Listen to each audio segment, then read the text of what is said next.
Okay, good morning. എത്രാമത്തെയാണോ? Laboratory services നിങ്ങളുടെ എത്രാമത്തെയാണ്? മൂന്നാമത്തെ അല്ലേ? മൂന്നാമത്തെ. അടങ്ങാമോ? കഴിഞ്ഞ ദിവസം നമ്മള് ലബോറട്ടറി സർവീസിന്റെ ഏറ്റവും ലാസ്റ്റത്തെ ഭാഗം വരെ എത്തി അല്ലേ? ഓക്കെ, അവസാനത്തെ ഭാഗം വരെ എത്തിയായിരുന്നു.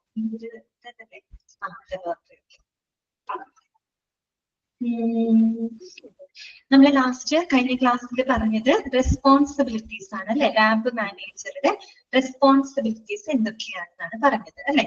അതിനകത്ത് എത്ര പോയിന്റ് നമ്മൾ പറഞ്ഞു? എത്ര എണ്ണം പറഞ്ഞു? 11 അല്ലെ? 11 വരെ പറഞ്ഞു അല്ലെ? ഓക്കെ.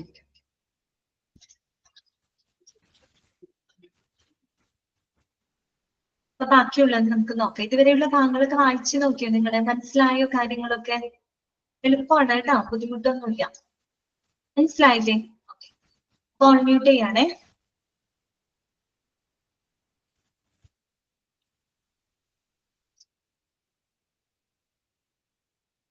നമ്മൾ ഇവിടെ വരെ പറഞ്ഞു അല്ലെ? Responsible for all employees who are working at all labs on demand facilities. ഇവിടെ വരെയാണ് നമ്മൾ കഴിഞ്ഞ ക്ലാസ്സിൽ ഡിസ്കസ് ചെയ്തത് അല്ലെ? അടുത്തതിലോട്ട് പോകും. നമുക്ക് 12ാമത്തെ പോയിന്റ് ആണ് കേട്ടോ. എന്താണ്? ensure adherence with the federal, state and system regulations to provide the operation. എന്താണ് പറയുന്നത്? ensure adherence with the federal, state and system regulations to provide the operations.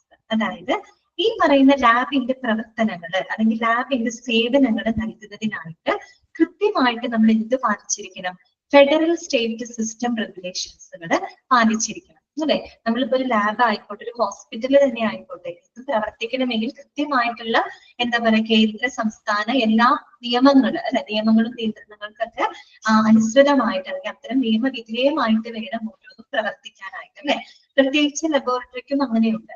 അപ്പൊ ഈ പറയുന്ന ലാബുകൾക്ക് അതിന്റെ പ്രവർത്തനങ്ങൾ നല്ല രീതിയിൽ പ്രൊവൈഡ് ചെയ്യുന്നതിന് വേണ്ടിയിട്ട് ഈ പറയുന്ന ഫെഡറൽ എന്ന് പറയുമ്പോൾ സെൻട്രലാണ് ഉദ്ദേശിക്കുന്നത്, സെൻട്രൽ ഗവൺമെന്റ് എന്നൊക്കെ നമ്മൾ പറയുന്നത് തന്നെ. ഈ പറയുന്ന ഫെഡറൽ സ്റ്റേറ്റ് റെഗുലേഷൻസ്, നിയന്ത്രണങ്ങളൊക്കെ കൃത്യമായിട്ട് പാലിക്കുന്നുണ്ട് എന്ന് ഉറപ്പാക്കേണ്ടതും ലാബ് മാനേജറാണ്. എങ്കിൽ മാത്രമേ ലബോറട്ടറിക്കായാലും ഒരു ലൈസൻസിനായിട്ട് അവർക്ക് പ്രവർത്തിക്കാനായിട്ട് സാധിക്കൂ.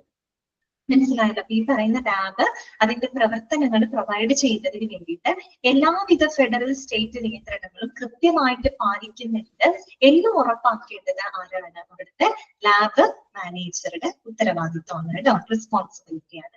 അതാണ് അവിടെ പറയുന്നത്. എൻഷുവർ അഡ്ഹിയറൻസ്. അഡ്ഹിയറൻസ് എന്ന് പറഞ്ഞ പാലിക്കുക എന്നുള്ള അർത്ഥമാണ് കേട്ടോ, പാലിക്കുക എന്നുള്ള അർത്ഥമാണ്. അപ്പൊ ensure adherence with the federal, state and system regulations to provide the operation. Okay. അടുത്ത പോയിന്റ് ഇതാണ്. assure compliance with the all corporate policy procedures in the laboratory. എന്താണ് assure compliance? assure compliance with the all corporate policy procedures in the laboratory. ഇവിടെ compliance എന്ന് പറയുന്നതിന്റെ അർത്ഥം എന്താ? അതിന്റെ അർത്ഥം പാലിക്കുക എന്നുള്ളതാണ് കേട്ടോ. മറ്റേ പരാതി എന്നുള്ള കംപ്ലൈന്റ് അല്ല കേട്ടോ, അത് കംപ്ലൈൻസ് ആണ്, പാലിക്കുക എന്നുള്ള അർത്ഥമാണ്. അതായത് ഈ പറയുന്ന ലാബുകള് എല്ലാവിധ കോർപ്പറേറ്റ് പോളിസി പ്രൊസീജിയറുകൾ കൃത്യമായിട്ട് പാലിക്കുന്നുണ്ടെന്ന് ഉറപ്പുവരുത്തുക.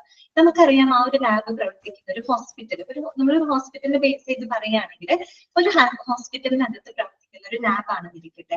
അപ്പൊ ആ ഒരു ഹോസ്പിറ്റലിന് കൃത്യമായിട്ടുള്ള പോളിസികളും പ്രൊസീജിയറുകളും ഉണ്ടാവില്ലേ?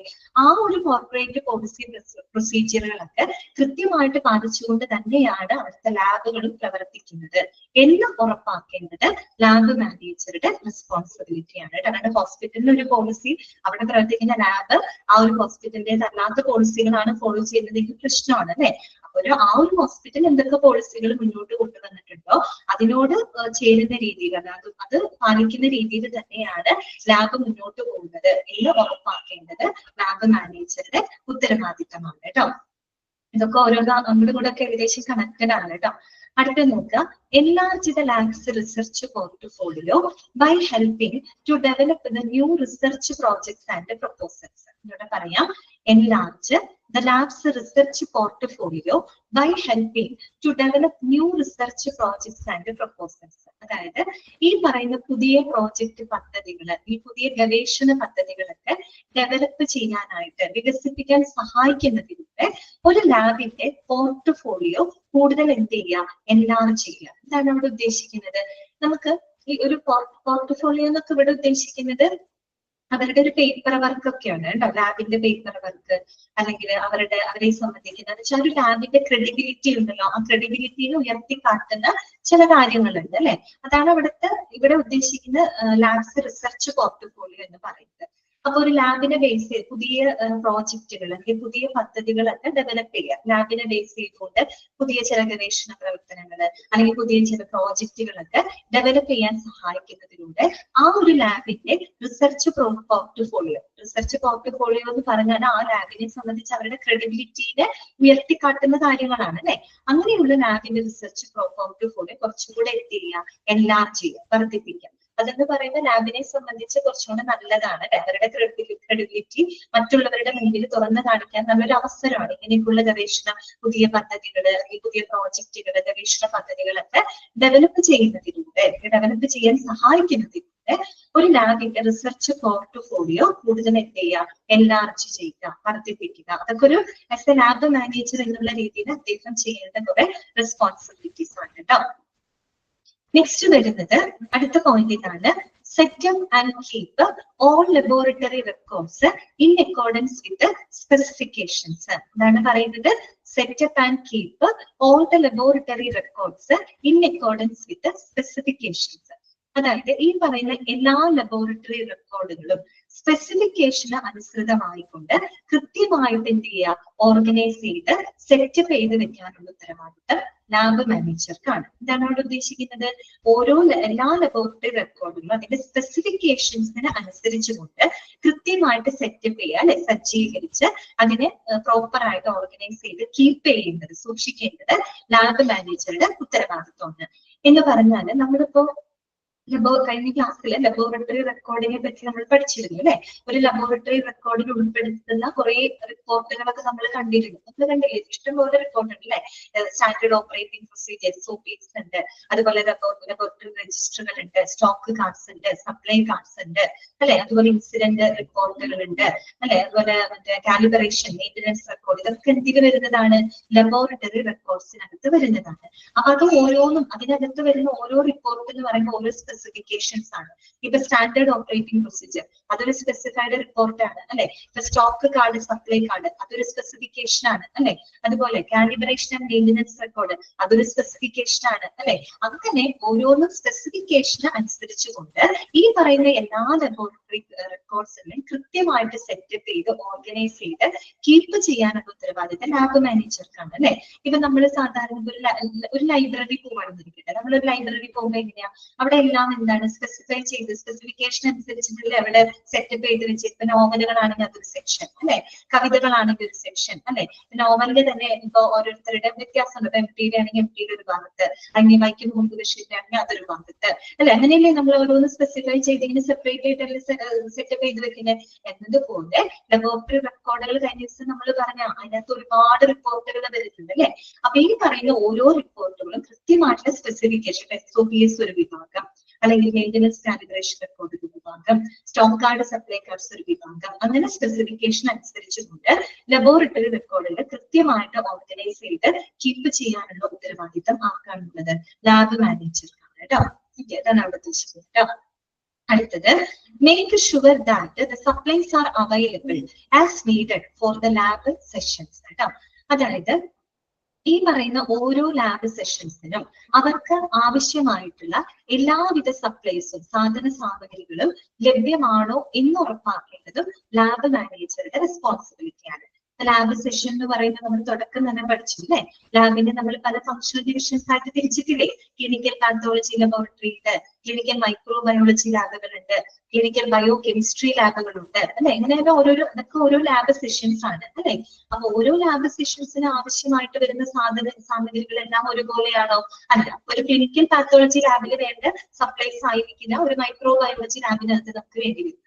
അല്ലെങ്കിൽ ഒരു മൈക്രോബയോളജി ലാബിനകത്ത് വേണ്ടുന്ന സാധനങ്ങളായിരിക്കില്ല ഒരു ക്ലിനിക്കൽ ബയോ കെമിസ്ട്രി ലാബിനകത്ത് നമുക്ക് ആവശ്യമായിട്ട്. അപ്പോ ഓരോ ലാബ് സെഷൻസിനും അവർക്ക് ആവശ്യമായിട്ടുള്ള സപ്ലൈസുകളെല്ലാം കൃത്യമായിട്ട് അവർക്ക് ലഭ്യമാണോ എന്ന് ഉറപ്പാക്കേണ്ടത് ആരുടെ ഉത്തരവാദിത്വമാണ്? അത് ലാബ് മാനേജറുടെ റെസ്പോൺസിബിലിറ്റിയാണ് കേട്ടോ. അതാണ് അവിടെ ഉദ്ദേശിക്കുന്നത്. Make sure that supplies are available as needed for the lab sessions. അടുത്തത് കേട്ടോ, suggest the measures to enhance the testing procedures, use of equipment and needs for the new equipment. എന്താണ് അവിടെ പറയുന്നത്? Suggest the measures to enhance the testing procedures അല്ലെ. ഈ പറയുന്ന നമ്മുടെ ലാബിലെ പരിശോധനകൾ അല്ലെ, അത് ഈ പറയുന്ന പരിശോധനകളൊക്കെ കുറെ കൂടെ മികവുറ്റതാക്കാം അല്ലെ, കുറെ കൂടെ നല്ല രീതിയിൽ എൻഹാൻസ് ചെയ്യാനും അതുപോലെ തന്നെ എക്യുപ്മെന്റുകളുടെ ഉപയോഗം, പുതിയ എക്യുപ്മെന്റുകളുടെ ആവശ്യകത, അതൊക്കെ വർദ്ധിപ്പിക്കുന്നതിന് ആവശ്യമായിട്ടുള്ള കൃത്യമായിട്ടുള്ള നടപടിക്രമങ്ങൾ സജസ്റ്റ് ചെയ്യുന്നതും ഒരു ലാബ് മാനേജറുടെ റെസ്പോൺസിബിലിറ്റിയാണ്. ചുരുക്കി പറഞ്ഞാൽ ലാബിന്റെ പ്രവർത്തനങ്ങൾ ഏറ്റവും നല്ല രീതിയിലോട്ട് മുന്നോട്ട് കൊണ്ടുപോകുക അല്ലെ, അതാണ് അവിടെ ഉദ്ദേശിക്കുന്നത്. ലാബിന്റെ ടെസ്റ്റിംഗ് പ്രൊസീജിയറുകൾ കുറെ കൂടെ എന്താണ് ഇംപ്രൂവ് ചെയ്യുക, കുറെ കൂടെ നല്ലതാക്കുക, കുറെ കൂടെ ക്വാളിറ്റി ഉള്ളതായിരിക്കും എങ്കിലും കുറെ കൂടെ ബെറ്റർ ആക്കുക. അതുപോലെ എക്യുപ്മെന്റുകളുടെ ഉപയോഗം, ചില പുതിയ എക്യുപ്മെന്റുകളുടെ ആവശ്യകത അല്ലെ, പുതിയ എക്യുപ്മെന്റുകൾ കൊണ്ടുവരിക. അപ്പൊ അങ്ങനെയുള്ള കാര്യങ്ങളൊക്കെ എൻഹാൻസ് ചെയ്യുന്നതിന് വേണ്ടിയിട്ടുള്ള നടപടിക്രമങ്ങൾ കൃത്യമായിട്ട് സജസ്റ്റ് ചെയ്യേണ്ടതും ഒരു ലാബ് മാനേജറുടെ റെസ്പോൺസിബിലിറ്റിയാണ്. Okay, last and final one ഇതാണ്, monitor, analyse and justify the expense and revenue within the departments കേട്ടോ. അപ്പൊ നമ്മൾ പറയുന്ന ഡിപ്പാർട്ട്മെന്റ് ലാബാണ്, ലബോറട്ടറി ഡിപ്പാർട്ട്മെന്റ് ആണ്. അപ്പൊ ഈ പറയുന്ന ഡിപ്പാർട്ട്മെന്റിനകത്ത് വരുന്ന റവന്യൂ അല്ലെ, അവിടേക്ക് വരുന്ന വരുമാനം, അതിന്റെ അവിടെ വരുന്ന ചെലവുകൾ, അങ്ങനെയുള്ള കാര്യങ്ങളൊക്കെ കൃത്യമായിട്ട് മോണിറ്റർ ചെയ്ത് കൃത്യമായിട്ട് അനലൈസ് ചെയ്ത് ജസ്റ്റിഫൈ ചെയ്യേണ്ടതും ആര് തന്നെയാണ്? Lab manager. കാരണം അദ്ദേഹമാണ് ആ ഒരു എൻറ്റയർ ലാബിനെ കംപ്ലീറ്റ് എന്താ പറയുക സൂപ്പർവൈസ് ചെയ്യുന്ന ഒരു വ്യക്തിയാണ്. അപ്പൊ ഈ ആ ഒരു ഡിപ്പാർട്ട്മെന്റിലോട്ട് എത്ര വരുമാനം വരുന്നുണ്ട്, എന്തൊക്കെ ചെലവുകൾ അവർക്ക് വരുന്നുണ്ട്, അങ്ങനെയുള്ള കാര്യങ്ങളൊക്കെ കൃത്യമായിട്ട് മോണിറ്റർ ചെയ്ത് അനലൈസ് ചെയ്ത് ജസ്റ്റിഫൈ ചെയ്യേണ്ടതും ലാബ് മാനേജറുടെ റെസ്പോൺസിബിലിറ്റിയാണ് കേട്ടോ. ക്ലിയർ ആയോ? ഒരു 18 പോയിന്റുകളാണ് നമ്മൾ ഇതിനകത്ത് പറഞ്ഞത്. ഓക്കെ ആണോ? മനസ്സിലായോ? എന്താണെന്ന് വെച്ചാൽ അഷ്വർ കംപ്ലൈൻസ് അല്ലെ, അതായത് assure compliance with all corporate policy procedures in the laboratory. അതായത് നമ്മുടെ ലാബിനകത്ത് എല്ലാവിധ കോർപ്പറേറ്റ് പോളിസി പ്രൊസീജിയറുകളും പാലിക്കുന്നുണ്ടെന്ന് ഉറപ്പുവരുത്തുക കേട്ടോ. അതായത് നമ്മളൊരു ലാബ് പ്രവർത്തിക്കുമ്പോൾ വെറുതെ ഇപ്പൊ ഒരു ഹോസ്പിറ്റൽ ആയിക്കോട്ടെ, ലാബ് ആയിക്കോട്ടെ, റേഡിയോളജി ഡിപ്പാർട്ട്മെന്റ് ആയിക്കോട്ടെ, ഏത് ഡിപ്പാർട്ട്മെന്റിലും കൃത്യമായിട്ടുള്ള പോളിസി പ്രൊസീജിയർ അനുസരിച്ചിട്ടാണ് അവർ പ്രവർത്തിക്കേണ്ടത്. അല്ലാതെ തോന്നിയ രീതിയിലുള്ള ഒരു പ്രവർത്തനമല്ല. അവിടുത്തെ കാര്യങ്ങളൊക്കെ നല്ല രീതിയിൽ സിസ്റ്റമാറ്റിക് ആയിട്ട് പോകണമെങ്കിൽ കൃത്യമായിട്ട് പോളിസി പ്രൊസീജിയറുകൾ ഉണ്ട്. പ്രത്യേകിച്ച് ഒരു ഹോസ്പിറ്റലിനകത്ത് പ്രവർത്തിക്കുന്ന ഒരു ലാബ് ആകുമ്പോൾ ഹോസ്പിറ്റലിന്റേതായ ചില പോളിസികളും പ്രൊസീജിയറുകളുണ്ട്. അതെല്ലാം ഫോളോ ചെയ്തുകൊണ്ട് വേണം അവിടുത്തെ എല്ലാ ഡിപ്പാർട്ട്മെന്റിലും പ്രവർത്തിക്കാൻ. ഇവിടെ പറയുന്നത് അത് തന്നെയാണ്. ഒരു ലാബ് എല്ലാവിധ കോർപ്പറേറ്റ് പോളിസി പ്രൊസീജിയറുകളും കൃത്യമായിട്ട് പാലിക്കുന്നുണ്ടെന്ന് ഉറപ്പാക്കേണ്ടത് ആരാണ്? ലാബ് മാനേജർ അല്ലെ. ലാബിലെ കാര്യങ്ങളൊക്കെ നല്ല കറക്റ്റ് ആയിട്ട് പോകുന്നുണ്ട് എന്ന് ഉറപ്പാക്കേണ്ടത് ലാബ് മാനേജറുടെ റെസ്പോൺസിബിലിറ്റിയാണ് കേട്ടോ. മനസ്സിലായോ? ശരി, ക്ലിയർ ആയോ പറഞ്ഞത്? ഓക്കെ അല്ലേ? അങ്ങനെയാണെങ്കിൽ അപ്പൊ ഇത്രയേ ഉള്ളൂ ഈ ചാപ്റ്ററിനകത്ത് പഠിക്കാൻ. അപ്പൊ നമ്മൾ എന്തെല്ലാം കാര്യങ്ങൾ ഇവിടെ പഠിച്ചത്? ലബോറട്ടറി സർവീസിനകത്ത് എന്താണ് ലാബ് എന്ന് നമ്മൾ പറഞ്ഞു അല്ലെ, ക്ലിനിക്കൽ സ്പെസിമെൻസ് എന്തൊക്കെയാണെന്ന് നമ്മൾ പറഞ്ഞു. പിന്നെ ഫങ്ഷണൽ ഡിവിഷൻസ് അല്ലെ, അത് കൊടുക്കുന്ന സേവനങ്ങൾക്കനുസരിച്ച് നമ്മൾ 5ആയിട്ട് ഡിവൈഡ് ചെയ്തിട്ടുണ്ട്. അതിൽ വരുന്ന ഓരോ കമ്പോണന്റുകളും നിങ്ങൾ പഠിക്കണം കേട്ടോ. ക്ലിനിക്കൽ പാത്തോളജിക്കകത്ത് അതിനെ എടുത്ത് ചോദിക്കാം. സൈറ്റോളജി എന്താണ്, ഹെമറ്റോളജി എന്താണ്, ഹിസ്റ്റോളജി എന്താണ്, അതിനൊക്കെ എടുത്ത് ചോദിക്കാം കേട്ടോ. പിന്നെ നമ്മളൊരു ഹൈറാർക്കി പറഞ്ഞു. ഹൈറാർക്കിയിലെ ഏറ്റവും ഇമ്പോർട്ടന്റ് അതിന്റെ റെസ്പോൺസിബിലിറ്റിയാണ് കേട്ടോ. ഫിലബോട്ടോമിസ്റ്റ് ആരാണ്, അങ്ങനെയൊക്കെയുള്ള ക്വസ്റ്റ്യൻസുകൾ അവരുടെ ഡ്യൂട്ടി എന്താണ്, അതൊക്കെ നോക്കി വെക്കാം. പിന്നെ നമ്മൾ ലാബിന്റെ പ്രൊസീജിയറുകൾ, പോളിസികളൊക്കെ നമ്മൾ പറഞ്ഞിരുന്നു. സേഫ്റ്റിയെ പറ്റി പറഞ്ഞിട്ടുണ്ടായിരുന്നു. പിന്നെ കണ്ടത് ആ സിംബലുകളൊക്കെ നോട്ട് ചെയ്യാം കേട്ടോ. ചിലപ്പോൾ സിംബലൊക്കെ തന്നിട്ട് ഇത് എന്തിനെയാണ് റെപ്രസെന്റ് ചെയ്യുന്നത്, ആ രീതിയിലുള്ള ക്വസ്റ്റ്യൻസ് ഒക്കെ വരും കേട്ടോ. പിന്നെ ലാബ് മാനേജർ ഉത്തരവാദിത്തങ്ങൾ നല്ലപോലെ മനസ്സിലാക്കി വായിക്കുക കേട്ടോ. അപ്പൊ പിന്നെ പോയിന്റുകൾ കാണുമ്പോൾ നിങ്ങൾക്ക് പെട്ടെന്നത് ഐഡന്റിഫൈ ചെയ്യാനായിട്ട് പറ്റും. ക്ലിയർ ആണല്ലോ? അങ്ങനെയാണെങ്കിൽ നമുക്ക് നെക്സ്റ്റ് ചാപ്റ്റർ തുടങ്ങാം. പുതിയ ചാപ്റ്ററിലോട്ട് ഓക്കെ, പുതിയ ചാപ്റ്റർ തുടങ്ങാം കേട്ടോ. നെക്സ്റ്റ് ചാപ്റ്റർ ഇതാണ്, ഡയാലിസിസ് സർവീസസ് ആണ് കേട്ടോ. ഇനി നമുക്ക് പഠിക്കാനുള്ളത് ഡയാലിസിസ് സർവീസസ്. അതിനുള്ളിൽ എത്രയാണ് ചാപ്റ്റർ നമ്പർ ഒന്ന് പറയാമോ? എല്ലാവർക്കും അറിയാമായിരുന്നു. നിങ്ങളുടെ എത്ര എടുക്കുന്നത് ചാപ്റ്റർ നമ്പർ 7 ആണ് കേട്ടോ. അപ്പൊ എല്ലാവർക്കും 7 8 ആണ്. അതിൽ 7 പറഞ്ഞു, ശ്രുതി 8 പറഞ്ഞു. ഇത് കറക്റ്റ് ചെയ്താ നിങ്ങളുടെ ടെക്സ്റ്റിനകത്ത് എത്രാമത്തെ ചാപ്റ്റർ ആയിട്ടാ കിടക്കുന്നത്? മൊഡ്യൂൾ 2-നകത്താണ് കേട്ടോ, 8ാമത്തെ. ഓക്കെ, അപ്പൊ നോക്ക് കേട്ടോ, 8ാമത്തെ ചാപ്റ്റർ ആണ് നമ്മൾ എടുക്കുന്നത്. ഓക്കെ, പേജ് നമ്പർ ഒക്കെ പറഞ്ഞിട്ടുണ്ട്. അപ്പൊ 8ാമത്തെ ചാപ്റ്റർ നിങ്ങളുടെ ടെക്സ്റ്റിനകത്ത് 45 ആണ്. 45. ഓക്കെ, ഡയാലിസിസ് സർവീസസ് ആണ് കേട്ടോ. Dialysis services. ഓക്കെ, കുഴപ്പമില്ലാത്തത്. ഡയാലിസിസ് സർവീസസ് പഠിക്കാം. നമുക്ക് ഡയാലിസിസിനെ പറ്റി പഠിക്കാം. ഡയാലിസിസ് എന്ന് പറയുമ്പോൾ ഒരുവിധം നമുക്ക് എല്ലാവർക്കും അത്യാവശ്യം ഫെമിലിയർ ആയിട്ടുള്ള ഒരു വാക്കാണ് അല്ലെ. ആർക്കാണ് നമ്മൾ ഡയാലിസിസ് ചെയ്യുന്നത്? എങ്ങനെയുള്ള ആളുകൾക്കാണ് നമ്മൾ ഡയാലിസിസ് ചെയ്യുന്നത്? എങ്ങനെയുള്ളവർക്കാണ് നമ്മൾ ഡയാലിസിസ് ചെയ്യുന്നത്? Kidney patients. Very good, correct ആണ് ശ്രുതി. കിഡ്നി പേഷ്യൻസ് ആണ് അല്ലെ. അതെ അതെ, കറക്റ്റ് ആണ് കേട്ടോ. കിഡ്നി രോഗികൾക്കാണ് അല്ലെ. വൃക്ക സംബന്ധമായിട്ടുള്ള രോഗികൾക്ക്, വൃക്ക തകരാറുകൾ സംഭവിച്ചിട്ടുള്ള രോഗികൾക്കായിട്ട് നമ്മൾ കൊടുക്കുന്ന ഒരു ചികിത്സയാണ് ഇതെന്ന് പറയുന്നത്. കറക്റ്റ് ആണ് കേട്ടോ. അഞ്ജലി, മാലിനി കറക്റ്റ് ആണ് കേട്ടോ. കിഡ്നി ഫെയിലിയർ ആയിട്ടുള്ള ആളുകൾക്ക് കൊടുക്കുന്നതാണ് ഡയാലിസിസ് എന്ന് പറയുന്നത് അല്ലെ. അപ്പൊ നമുക്കറിയാം നമ്മുടെ ശരീരത്തില് 2 കിഡ്നി ഉണ്ട് അല്ലെ. 2 കിഡ്നി ഉണ്ട് അല്ലെ. ശരിക്കും ജീവിക്കാൻ ഒരു കിഡ്നി കൊണ്ട് നമുക്ക് ജീവിക്കാനായിട്ട് പറ്റും. അപ്പൊ നമുക്ക് 2 കിഡ്നികളാണ് പ്രധാനമായിട്ടും ഉള്ളത് അല്ലെ. നമ്മുടെ ശരിക്കും പറഞ്ഞാൽ നമ്മുടെ എന്താണ് ഒരു പയറുമണിയുടെ ഷേപ്പിലാണ് നമ്മുടെ കിഡ്നി ഇരിക്കുന്നത് അല്ലെ. ഓക്കെ, എന്ത് ഫംഗ്ഷൻ ആണ് കിഡ്നി നമ്മുടെ ശരീരത്തിനകത്ത് ചെയ്യുന്നത്? എന്ത് ഫംഗ്ഷൻ ആണ് കിഡ്നി നമ്മുടെ ശരീരത്തിനകത്ത് ചെയ്യുന്നത്? എന്തായിരിക്കും ചെയ്യുന്നുണ്ടാവുക കിഡ്നി? നിങ്ങൾക്ക് അറിയാവുന്നതാണ്, പറഞ്ഞു. അരിപ്പയാണ്. ഓക്കെ, അരിപ്പയാണ്. എന്താണ് ഉദ്ദേശിക്കുന്നത്? Okay, very good. ശ്രുതി പറഞ്ഞു വേസ്റ്റ് റിമൂവല്. ലില്ലി പറഞ്ഞതും കറക്റ്റ് ആണ്. അതൊരു ഫിൽട്ടർ ആണ് അല്ലെ ശരിക്കും പറഞ്ഞാല്. അതെ, filtration. Okay, removing waste material. അത് കറക്റ്റ് ആണ്. അതായത് പ്യൂരിഫിക്കേഷൻ ഓഫ് ബ്ലഡ് ആണ് അല്ലെ. നമ്മുടെ ബ്ലഡിനകത്തുള്ള, അതുപോലെ നമ്മുടെ ശരീരത്തിനകത്തുള്ള അധിക ദ്രാവകങ്ങള്, മാലിന്യങ്ങള്, ഇംപ്യൂരിറ്റീസുകള്, ഇവയെല്ലാം തന്നെ റിമൂവ് ചെയ്യുന്ന വളരെ കോംപ്ലിക്കേറ്റഡ് ആയിട്ടുള്ള ഒരു എന്താ പറയുക ഫംഗ്ഷൻ ആണ് കിഡ്നി നമ്മുടെ ശരീരത്തിനകത്ത് ചെയ്യുന്നത് അല്ലെ.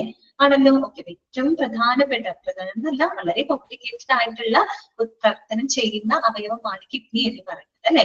അത് നമ്മുടെ ശരീരത്തിനകത്ത്, പ്രത്യേകിച്ച് നമ്മുടെ ബ്ലഡ് പ്യൂരിഫിക്കേഷൻ ആണ് അല്ലെ. നമ്മുടെ ബ്ലഡിനകത്തുള്ള അധിക ദ്രാവകങ്ങള്, മാലിന്യങ്ങള്, ഇവയെല്ലാം തന്നെ അരിച്ചു മാറ്റി രക്തം ശുദ്ധീകരിക്കുന്നത് ആരാണ്? കിഡ്നിയാണ്. അത് മാത്രമാണ് അതിന്റെ ഫംഗ്ഷൻ അല്ല, ഇനിയുണ്ട്. നമ്മുടെ ശരീരത്തിനകത്ത് ജലം, അതുപോലെ തന്നെ മറ്റ് ധാതു ലവണങ്ങള്, അതിനെയൊക്കെ കൺട്രോൾ ചെയ്യുന്നത് കിഡ്നിയാണ് കേട്ടോ. അതോടൊപ്പം തന്നെ നമ്മുടെ എന്താ പറയാ ഒരുപാട് ഫങ്ഷൻസുകൾ കിഡ്നി നമ്മുടെ ശരീരത്തിനകത്ത് ചെയ്യുന്നുണ്ട്. അതുപോലെ നമ്മുടെ രക്തസമ്മർദ്ദം നിയന്ത്രിക്കാനൊക്കെ ആയിട്ട് സഹായിക്കുന്ന ഒരു ഓർഗൻ തന്നെയാണ് കിഡ്നി എന്ന് പറയുന്നത് കേട്ടോ. കാര്യം നമ്മുടെ ധാതു ലവണങ്ങളെയൊക്കെ കൺട്രോൾ ചെയ്യുന്നതിലൂടെ നമ്മുടെ ബ്ലഡ് പ്രഷർ, നമ്മുടെ രക്തസമ്മർദ്ദം ഒക്കെ നിയന്ത്രിക്കാനായിട്ട് സഹായിക്കുന്നതും കിഡ്നി തന്നെയാണ്. ഓക്കെ, അപ്പൊ കിഡ്നി എന്താ ചെയ്യുന്നത്? നമ്മുടെ ബ്ലഡിനകത്തൊക്കെയുള്ള റെഗുലേറ്റിംഗ് കിഡ്നി, അത് തന്നെ കറക്റ്റ് ആണ്, രക്തസമ്മർദ്ദം നിയന്ത്രിക്കാനായിട്ടൊക്കെ സഹായിക്കുന്നുണ്ട്.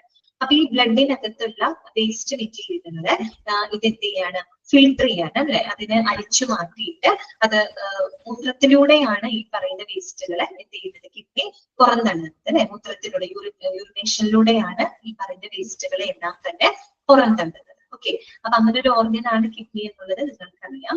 പക്ഷെ ചിലപ്പോൾ എന്ത് സംഭവിക്കും? ചില ശാരീരിക അവസ്ഥകൾ കൊണ്ട് അല്ലെങ്കിൽ ചില രോഗാവസ്ഥകൾ കൊണ്ട് നമ്മുടെ കിഡ്നി ചിലപ്പോൾ ഭാഗികമായിട്ട് അല്ലെങ്കിൽ പൂർണ്ണമായിട്ട് തന്നെ എന്ത് സംഭവിക്കാം? പ്രവർത്തനരഹിതമായിരിക്കാം അല്ലെ. പ്രവർത്തനരഹിതമാകും.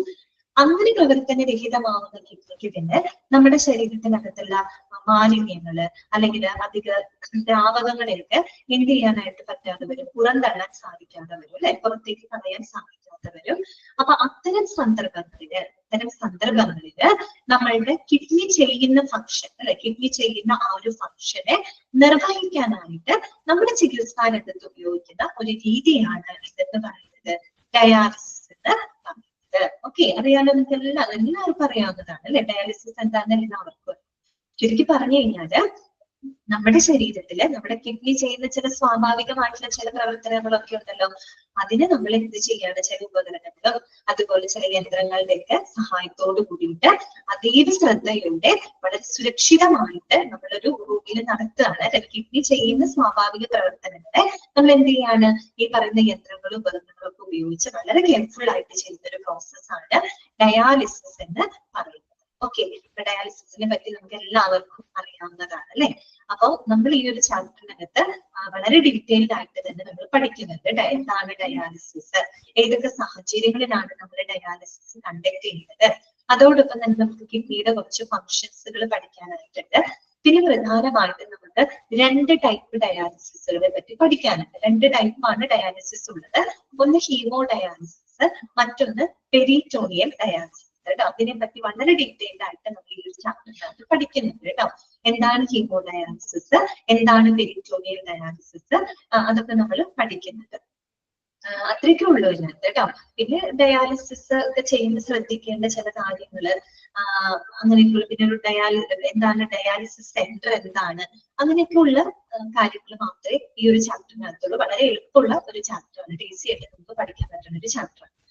ഓക്കെ, നമുക്ക് വായിക്കാം കേട്ടോ. ഇൻട്രൊഡക്ഷൻ നോക്കാം. The kidneys are the organs that purify the blood by removing the waste and excess fluid from your body. നമ്മളിപ്പോ പറഞ്ഞ കാര്യമാണ് അല്ലെ. കിഡ്നിയാണ് അല്ലെ നമ്മുടെ ശരീരത്തിനകത്ത് നമ്മുടെ ബ്ലഡിനെ പ്യൂരിഫൈ ചെയ്യുന്നതും നമ്മുടെ ബ്ലഡിനകത്തുള്ള വേസ്റ്റുകൾ, മാലിന്യങ്ങള്, അധിക ദ്രാവകങ്ങളെയൊക്കെ റിമൂവ് ചെയ്യുന്ന ഓർഗനാണ് കിഡ്നി എന്ന് പറയുന്നത്. ഓക്കെ, നോക്കൂ. This waste is send to the bladder for the elimination when you urinate. നമ്മൾ നേരത്തെ പറഞ്ഞല്ലേ, കിഡ്നി എങ്ങനെയാണ് ഈ മാലിന്യങ്ങൾ പുറന്തള്ളുന്നത്?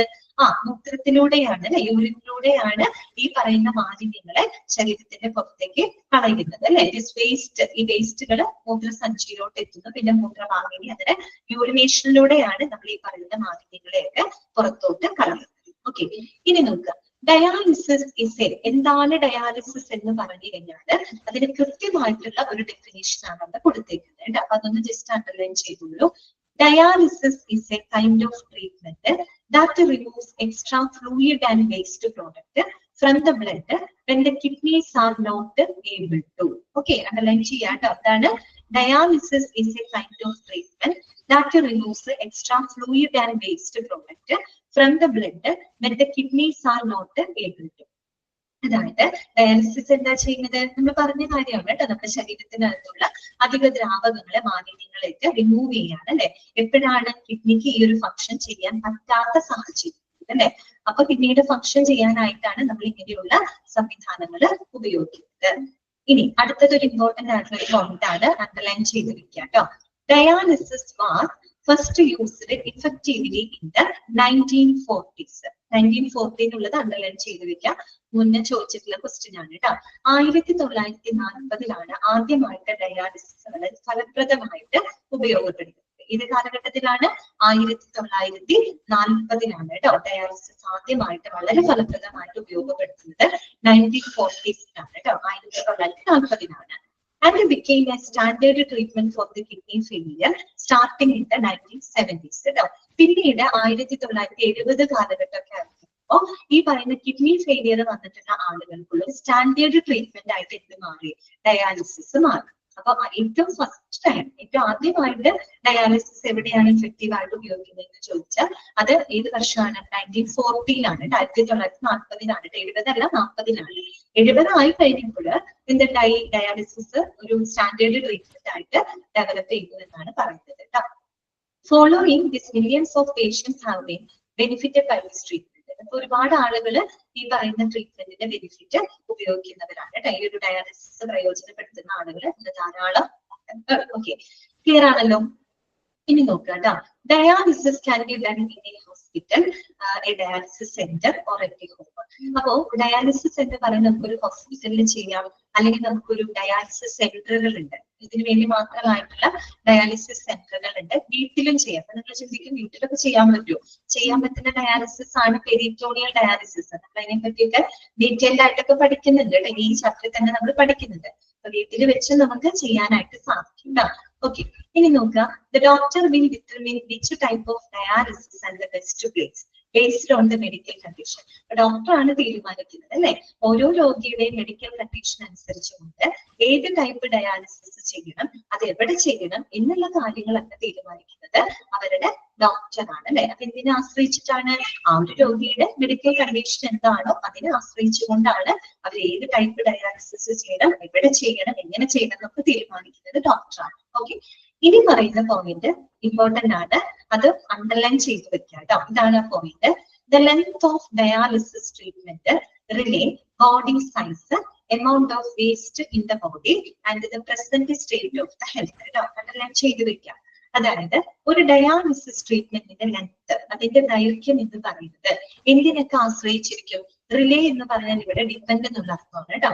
എന്തിനൊക്കെ ഡിപ്പെൻഡ് ചെയ്തിരിക്കുന്നത്? 3 കാര്യങ്ങളാണ് അവിടെ പറയുന്നത്. ഒന്നെന്താണ്?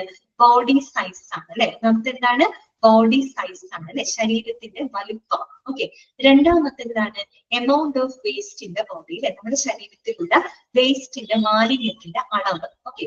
മൂന്നാമത്തെ എന്താണ്? Present state of the health അല്ലെ, നിലവിലുള്ള ആരോഗ്യ അവസ്ഥ. അതായത് രോഗിയുടെ നിലവിലുള്ള ഹെൽത്ത് കണ്ടീഷൻ എന്താണോ അതിനെയും ആശ്രയിച്ചിരിക്കും. അപ്പൊ 3 കാര്യങ്ങൾ ബേസ് ചെയ്തിട്ടാണ് നമ്മൾ ഡയാലിസിസ് ട്രീറ്റ്മെന്റിന്റെ ലെങ്ത് നമ്മൾ നിശ്ചയിക്കുന്നത്. ഇതിനൊക്കെ ആശ്രയിച്ചിരിക്കും. ഒന്ന് ബോഡി സൈസ് അല്ലെ, അപ്പൊ ശരീരത്തിന്റെ വലുപ്പം ഒരു പ്രധാനപ്പെട്ട ഫാക്ടറാണ്. അത്യാവശ്യം ബോഡി സൈസ് ഉള്ള, ബോഡി വെയിറ്റ് ഉള്ള ഒരാളാണെന്ന് ഇരിക്കുന്നത്. അയാളെ സംബന്ധിച്ച് അയാൾക്ക് ഹൃദ്രോഗമൊക്കെ വന്നു കഴിഞ്ഞാൽ ബോഡി സൈസ് കൂടുതലാണ്. അപ്പൊ അതിനനുസരിച്ച് ബോഡി ഫ്ലൂയിഡ്സ് അയാളുടെ ശരീരത്തിൽ കൂടുതലായിരിക്കും. അപ്പൊ അങ്ങനെയുള്ളവര് ഡയാലിസിസ് ചെയ്യുമ്പോൾ നമുക്ക് കുറച്ചധികം ടൈം എടുക്കുന്നതായിട്ട് അല്ലെ, ലെങ്ത് അവിടെ കൂടും. അതുപോലെ തന്നെ അതേസമയം കുറച്ച് ബോഡി സൈസ് കുറഞ്ഞിട്ടുള്ള ആളാണെങ്കിൽ അവർക്ക് ബോഡി ഫ്ലൂയിഡ്സ് പൊതുവെ കുറവായിരിക്കും. അപ്പൊ അതിനധികം സമയം എടുക്കില്ല ആണല്ലോ. അതുപോലെ തന്നെ amount of waste in the body, നമ്മുടെ ശരീരത്തിലുള്ള മാലിന്യങ്ങളുടെ അളവ്. നമ്മുടെ ശരീരത്തിൽ ഒരുപാട് മാലിന്യങ്ങളുള്ള ഒരാളുടെ ബോഡി ആണെങ്കിൽ അവർക്ക് ഡയാലിസിസിന് ഒരുപാട് സമയം എടുക്കും. കാരണം ഇത്രയും പ്യൂരിഫൈ ചെയ്യാൻ ടൈം എടുക്കും അല്ലെ. അതുപോലെ തന്നെ present state of the health അല്ലെ, അതായത് ഈ പറയുന്ന രോഗിയുടെ ഒരു ഹെൽത്ത് കണ്ടീഷൻ. ഇപ്പൊ അത്യാവശ്യം കുഴപ്പമില്ല, അത്യാവശ്യം ഒരു സ്റ്റേബിൾ ആയിട്ടുള്ള ഒരു പേഷ്യന്റ് ആണെന്ന് ഇരിക്കട്ടെ, അല്ലെങ്കിൽ കുഴപ്പമില്ലാതെ ഒരുവിധം സ്റ്റേബിൾ ആയിട്ടുള്ള ഒരു പേഷ്യന്റ് ആണെങ്കിൽ നമുക്ക് ഈസി ആയിട്ട് അവർക്ക് ഡയാലിസിസ് നമുക്ക് കണ്ടക്ട് ചെയ്യാൻ പറ്റും. അതേസമയം തീരെ വീക്ക് ആയിട്ടുള്ള ഒരാളാണ്, ഭയങ്കര മോശമായിട്ടുള്ള ഒരു ഹെൽത്ത് കണ്ടീഷനിൽ ഇരിക്കുന്ന ഒരു ആളാണെങ്കിൽ നമുക്ക് കുറച്ച് കെയർഫുൾ ആയിട്ട് കുറച്ച് ടൈം എടുത്ത് മാത്രമേ നമുക്ക് ഡയാലിസിസ് ചെയ്യാനായിട്ട് സാധിക്കുള്ളൂ ആണല്ലോ. അതുകൊണ്ടാണ് പറയുന്നത് ഡയാലിസിസ് ട്രീറ്റ്മെന്റിന്റെ ലെങ്ത് എന്ന് പറയുന്നത് 3 കാര്യങ്ങൾ ഡിപ്പെൻഡ് ചെയ്യും. ഇതൊക്കെയാണ്. ഒന്ന് ബോഡി സൈസ്, പിന്നെ രണ്ടാമത്തെ എന്താണ്? Amount of the waste in the body, and third one എന്ന് പറയുന്നത് present state of the health ആണ് കേട്ടോ, നിലവിലുള്ള അവരുടെ ആരോഗ്യസ്ഥിതി. ഇത്രയും കാര്യങ്ങളെ ആശ്രയിച്ചിട്ടാണ് ലെങ്ത് ഇരിക്കുന്നത്.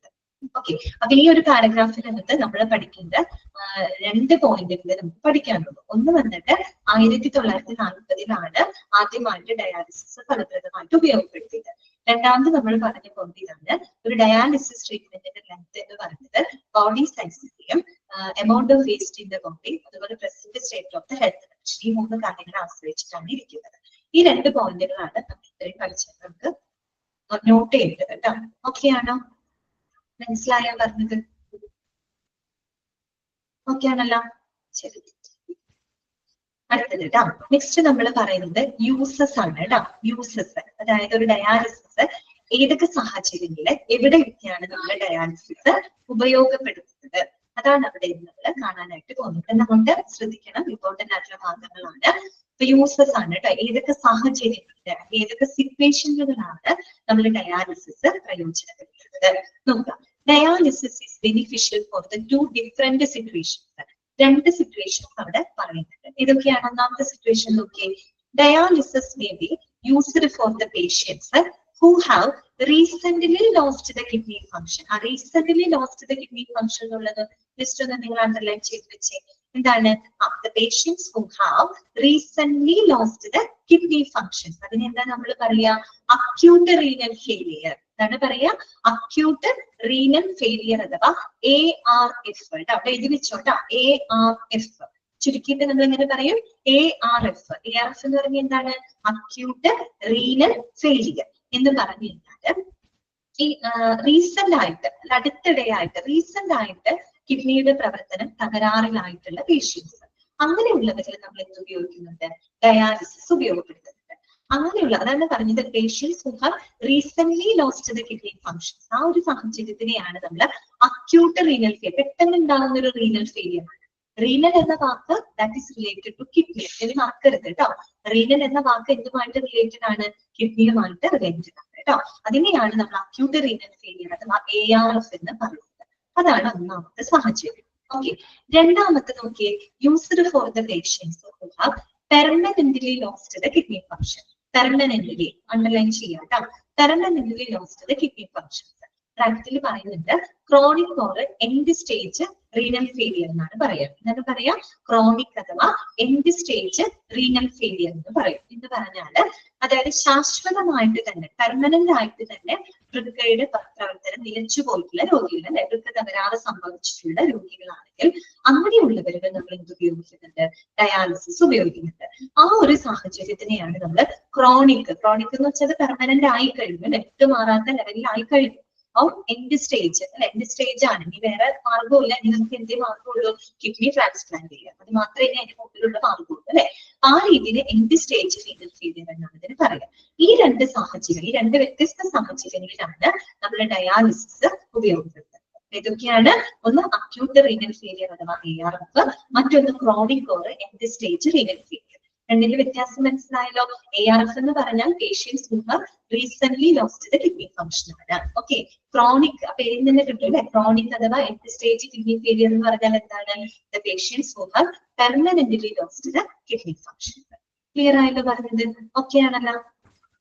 ക്ലിയർ അല്ലേ? ഓക്കെ, അതിന്റെ എക്സ്പ്ലനേഷൻ ആണ് ഇനി താഴെ കൊടുത്തിരിക്കുന്നത് കേട്ടോ. അതിന്റെ ഇപ്പൊ നമ്മൾ പറഞ്ഞില്ലേ, അതിന്റെ തന്നെ എക്സ്പ്ലനേഷൻ ആണ് ഇവിടെ എഴുതി വെച്ചിരിക്കുന്നത് കേട്ടോ. നമുക്ക് ജസ്റ്റ് ഒന്ന് വായിക്കാം. അക്യൂട്ട് കിഡ്നി ഇഞ്ചുറി അഥവാ AKI, ഇത് തന്നെയാണ് എന്ത്? Acute renal failure. രണ്ടും സെയിം ആണ്, രണ്ടും വ്യത്യസ്തമല്ല. അക്യൂട്ട് കിഡ്നി ഇഞ്ചുറി അഥവാ AKI, അത് തന്നെയാണ് നമ്മൾ നേരത്തെ പറഞ്ഞ അക്യൂട്ട് റീനൽ ഫെയിലിയർ. ARF എന്ന് പറഞ്ഞില്ലേ, അത് തന്നെയാണ് അക്യൂട്ട് കിഡ്നി ഇഞ്ചുറി എന്ന് പറയുന്നത്. ഓക്കെ, എന്താണത്? Sudden episode of kidney failure or kidney damage, അല്ലെ, പെട്ടെന്നുണ്ടായതാണ്, അല്ലെ, പെട്ടെന്നുണ്ടാകുന്ന ഒരു വൃക്ക നാശനം, ഒരു വൃക്ക തകരാറ്, അതിനെയാണ് നമ്മൾ AKI. ഇപ്പൊ നമ്മൾ ഇനി ചാപ്റ്റർ പഠിക്കുമ്പോൾ ഇതിനകത്ത് കുറെ ഷോർട്ട് ഫോമുകൾ ഉണ്ട് കേട്ടോ. അത് നല്ലപോലെ പഠിച്ചു പോകണം. നമ്മൾ ഇനി നീട്ടി പരത്തിയൊന്നും പറയില്ല. AKI അല്ലെങ്കിൽ ESKD, HD, PD എന്നൊക്കെയാണ് നമ്മൾ പറയുള്ളൂ ക്ലാസ്സിൽ. അതൊക്കെ കേൾക്കുമ്പോൾ എന്താണ് ഏതാണെന്ന് കൺഫ്യൂഷൻ ഉണ്ടാവരുത്. ഇപ്പോഴേ തന്നെ ഷോർട്ട് ഫോമുകൾ മനസ്സിൽ ഉറപ്പിച്ച് തന്നെ പോകാം കേട്ടോ. അപ്പൊ നോക്കാം, നമ്മൾ പറഞ്ഞല്ലോ പെട്ടെന്ന് ഉണ്ടാകുന്ന വൃക്ക തകരാറാണ് കേട്ടോ. That happens within A few hours or days കേട്ടോ. ഇതെന്ന് പറഞ്ഞു കഴിഞ്ഞാൽ ഏതാനും ദിവസങ്ങൾ കൊണ്ട് അല്ലെങ്കിൽ ഏതാനും മണിക്കൂറുകൾ കൊണ്ടൊക്കെയാണ് ഇങ്ങനൊരു സാഹചര്യം ഉണ്ടാകുന്നത് കേട്ടോ. പിന്നെ പറയുന്നത് AKI is normally treated in A hospital setting with intravenous fluids. ബ്രാക്കറ്റിൽ പറയുന്നത് ഗിവൺ ടു ദ വെയിൻ. അപ്പൊ സാധാരണയായിട്ട് നമ്മൾ ഈ AKI ഉണ്ടല്ലോ, അക്യൂട്ട് കിഡ്നി ഇഞ്ചുറിക്കുള്ള ട്രീറ്റ്മെന്റിന് സാധാരണ നമ്മൾ ഇൻട്രാവെനസ് ഫ്ലൂയിഡ് സെറ്റിംഗ്സ് ഉള്ള ആശുപത്രികളിലാണ് AKIക്കുള്ള ട്രീറ്റ്മെന്റുകൾ പ്രൊവൈഡ് ചെയ്യുന്നത്. ഇൻട്രാവെനസ് എന്ന് പറഞ്ഞാൽ എന്താണ്? Directly inserted into the vein, നമ്മൾ നേരിട്ട് വെയിനിലേക്ക് കണക്ട് ചെയ്ത് കൊടുക്കില്ലേ, മരുന്നുകൾ കൊടുക്കില്ലേ, അങ്ങനെയുള്ള എന്താ പറയാ ഇൻട്രാവെനസ്, അത് തന്നെ ത്രൂ വെയിൻ ആണ്, അല്ലെ. അത് ഇൻട്രാവെനസ് ഫ്ലൂയിഡ് സെറ്റിംഗ് ഉള്ള ഹോസ്പിറ്റലാണ് പൊതുവെ ഈ പറയുന്ന അക്യൂട്ട് കിഡ്നി ഇഞ്ചുറിക്കുള്ള ട്രീറ്റ്മെന്റുകൾ പ്രൊവൈഡ് ചെയ്യുന്നത് കേട്ടോ. പിന്നെ പറയുന്നുണ്ട് in critical cases dialysis may also be necessary four A short time till the kidneys get better കേട്ടോ. പിന്നെ വളരെ ഗുരുതരാവസ്ഥയിലാണെങ്കിൽ ചിലപ്പോൾ കിഡ്നി ബെറ്റർ ആകുന്നത് വരെ നമുക്ക് എന്ത് ചെയ്യേണ്ടതായിട്ട് വരും? ഡയാലിസിസ് ഒരു ചെറിയ കാലയളവിൽ നമുക്ക് ചെയ്യേണ്ടതായിട്ട് വരും. ഓക്കെ, അത്രയേ ഉള്ളൂ. പക്ഷെ ഒരു പരിധി വരെ നമുക്ക് എന്തെന്ന് പറയുന്നത് റിവേഴ്സിബിൾ ആണെന്ന് പറയും. റിവേഴ്സിബിൾ ആണെന്ന് പറയാൻ കാരണം പെട്ടെന്നുണ്ടാകുന്ന വൃക്ക തകരാറാണല്ലോ, അതിനെന്തെങ്കിലും ഒരു റീസൺ ഉണ്ടായിരിക്കും. ആ അണ്ടർലൈൻ റീസൺ എന്താന്നുള്ളത് നമ്മൾ കണ്ടുപിടിച്ച് കൃത്യമായിട്ട് ഡയഗ്നൈസ് ചെയ്യുകയാണെങ്കിൽ നമുക്ക് കിഡ്നിയുടെ പഴയൊരു ഫംഗ്ഷൻ ഉണ്ട് വെച്ചാൽ അതിന് കുറെ കൂടെ ബെറ്റർ ആക്കാൻ നമുക്ക് പറ്റും. അതുകൊണ്ടാണ് ഞാൻ പറഞ്ഞത് കുറെ കൂടെ റിവേഴ്സിബിൾ ആണെന്ന് പറഞ്ഞത് കേട്ടോ. പെട്ടെന്നുണ്ടാകുന്ന ഒരു കാരണം കൊണ്ടാണല്ലോ വൃക്ക തകരാറിലാവുന്നത്. അപ്പൊ കാരണം എന്താണെന്ന് കറക്റ്റ് ഡയഗ്നൈസ് ചെയ്ത് അതിന്റെ ട്രീറ്റ്മെന്റ് കൊടുക്കുകയാണെങ്കിൽ നമുക്ക് കിഡ്നി കുറെ കൂടെ ബെറ്റർ ആക്കാനായിട്ട് പറ്റും. ഓക്കെ, ക്ലിയർ ആണല്ലോ? അപ്പൊ അക്യൂട്ട് കിഡ്നി ഇഞ്ചുറി എന്ന് പറഞ്ഞാൽ പെട്ടെന്നുണ്ടാകുന്ന വൃക്ക തകരാറുകളാണ്. സാധാരണ ഒരു എന്താ പറയുക ഇൻട്രാവെനസ് ഫ്ലൂയിഡ് സെറ്റിംഗ് ഉള്ള ആശുപത്രിയിലാണ് അതിനുള്ള ട്രീറ്റ്മെന്റുകൾ പ്രൊവൈഡ് ചെയ്യുന്നത്. ഏതാനും ദിവസങ്ങൾ, ഏതാനും മണിക്കൂറുകളോട് സംഭവിക്കുന്ന ഒരവസ്ഥയാണ്. അപ്പൊ ഗുരുതരമായിട്ടുള്ള അവസ്ഥയിലാണെങ്കിൽ ആ ഒരു കിഡ്നി ബെറ്റർ ആകുന്നവരെ നമുക്ക് ഇത് ചെയ്യേണ്ടതായിട്ട് വരും, ഡയാലിസിസ് ചെയ്യേണ്ടതായിട്ട് വരും. ഓക്കെ, ഇത്രയും മനസ്സിലാക്കിയാൽ മതി. നെക്സ്റ്റ് വരുന്നതാണ് കിഡ്നി ഫെയിലിയർ. നമ്മൾ രണ്ടാമത് പറഞ്ഞൊരു സാഹചര്യമില്ലേ കിഡ്നി ഫെയിലിയർ, അതായത് എൻഡ് സ്റ്റേജ് കിഡ്നി ഫെയിലിയർ, അല്ലെ, എൻഡ് സ്റ്റേജ് കിഡ്നി ഡിസീസ് എന്നൊക്കെ പറയാം. ESKD എന്നാണ് പറയുന്നത്. എന്താണ് പറയാ? ESKD, end stage kidney disease. അത് തന്നെയാണ് നമ്മൾ നേരത്തെ പറഞ്ഞ ക്രോണിക് എന്നൊക്കെ നമ്മൾ പറഞ്ഞില്ലേ, ആ ഒരു കണ്ടീഷൻ. ഇവിടെ നോക്കൂ, as per the national kidney foundation end stage kidney failure happens when the kidneys are functioning at only 10 to 15% of their normal function. ആ 10-15% ഓഫ് ദ നോർമൽ ഫംഗ്ഷൻ എന്നുള്ളത് അണ്ടർലൈൻ ചെയ്ത് വെച്ചു. അപ്പം നമ്മൾ എപ്പോഴാണ് ഒരു പൂർണ്ണമായിട്ട് കിഡ്നി തകരാറിലായി എന്ന് നമ്മൾ പറയുന്നത് എപ്പോഴാണ്? അതായത് ഒരു കിഡ്നിയുടെ പ്രവർത്തനം 10-15% ചുരുങ്ങിപ്പോകുമ്പോൾ, 10-15% എന്ന് പറഞ്ഞാൽ വളരെ കുറച്ചേ ഉള്ളൂ അല്ലെ. അപ്പൊ ഒരു 10-15% ഒരു കിഡ്നിയുടെ പ്രവർത്തനം ചുരുങ്ങി പോകുമ്പോഴാണ് നമ്മൾ എന്ത് പറയുന്നത്? ആ ഒരു കിഡ്നി പൂർണ്ണമായിട്ടും തകരാറിലായി എന്ന് നമ്മൾ പറയുന്നത്. എൻഡ് സ്റ്റേജ് കിഡ്നി ഫെയിലിയർ എന്ന് പറഞ്ഞാൽ എന്താണ്? കിഡ്നിയുടെ പ്രവർത്തനം ഒരു 10-15% റെഡ്യൂസ് ചെയ്തു പോകുന്ന ആ ഒരു അവസ്ഥയാണ് നമ്മൾ എൻഡ് സ്റ്റേജ് കിഡ്നി ഫെയിലിയർ അഥവാ ക്രോണിക് കിഡ്നി ഫെയിലിയർ എന്ന് പറയുന്നത് കേട്ടോ. At this stage, the kidneys will not be able to keep you alive without extra help. അപ്പൊ അങ്ങനെ ഒരു സാഹചര്യം വരുമ്പോൾ നമുക്ക് എക്സ്ട്രാ ഹെൽപ്പ് ഇല്ലാതെ ഒരു കാരണവശാലും കിഡ്നിക്ക് നമ്മുടെ ജീവൻ മുന്നോട്ട് കൊണ്ടുപോകാനായിട്ട് സാധിക്കില്ല. This is also known as end stage kidney disease. കണ്ടോ, ESKD ട്ടോ, അലൈൻ ചെയ്ത് വെക്കണം, അതിന്റെ ഫുൾ ഫോം ഒക്കെ പഠിക്കണം കേട്ടോ. ESKD എന്താണ്? എൻഡ് സ്റ്റേജ് കിഡ്നി ഡിസീസ് എന്നാണ് ഈ ഒരു കണ്ടീഷൻ നമ്മൾ പറയുന്നത്. ഇനി നോക്കാം, with kidney failure dialysis is only able to do some of the work of healthy kidneys, but it is no cure for kidney disease. അത് പ്രത്യേകം നിങ്ങൾ മനസ്സിലാക്കി വെക്കാൻ അറിയാവുന്ന കാര്യമാണ്. അതായത് നമ്മൾ ഡയാലിസിസ് എന്ന് കേൾക്കുമ്പോൾ ഒരിക്കലും ഡയാലിസിസ് എന്ന് പറയുന്നത് കിഡ്നിനെ ക്യൂർ ചെയ്യുന്നില്ല. കിഡ്നിക്ക് വരുന്ന അസുഖങ്ങൾ ഒരിക്കലും അത് ശമിപ്പിക്കുകയോ അല്ലെങ്കിൽ കിഡ്നിയുടെ അസുഖത്തിന് ഇല്ലാതാക്കുകയോ ചെയ്യുന്നില്ല ഡയാലിസിസ് ട്രീറ്റ്മെന്റ്. പിന്നെ എന്താണ് ഡയാലിസിസ് എന്ന് പറഞ്ഞു കഴിഞ്ഞാൽ ഒരു സാധാരണ ഒരു ഹെൽത്തി കിഡ്നി ചെയ്യുന്ന ഫംഗ്ഷന് ആര് ചെയ്യും? ഡയാലിസിസ് മെഷീൻ ചെയ്യും. അത്രയേ ഉള്ളൂ, ഒരു സബ്സ്റ്റിറ്റ്യൂട്ട് മാത്രമാണ് അല്ലെ. ഒരു ഹെൽത്തി കിഡ്നി ചെയ്യുന്ന ഫംഗ്ഷന് ജസ്റ്റ് നമ്മളൊരു സബ്സ്റ്റിറ്റ്യൂട്ട് ചെയ്യുന്നു എന്ന് മാത്രമേ ഉള്ളൂ. ഒരിക്കലും ഡയാലിസിസ് എന്ന് പറയുന്നത് കിഡ്നിയെ സുഖപ്പെടുത്തും, കിഡ്നിയുടെ അസുഖം മാറ്റും, അങ്ങനെ ഒന്നും ചെയ്യുന്നില്ല. ഒരു നോർമൽ കിഡ്നി ചെയ്യുന്ന ഫംഗ്ഷൻ എന്താണോ അത് സബ്സ്റ്റിറ്റ്യൂട്ട് ചെയ്യാൻ മാത്രമാണ് ഡയാലിസിസ് ട്രീറ്റ്മെന്റ് കൊണ്ട് ഉദ്ദേശിക്കുന്നത് കേട്ടോ. ഓക്കെ, മനസ്സിലായല്ലോ? ഇനി എന്താണത്?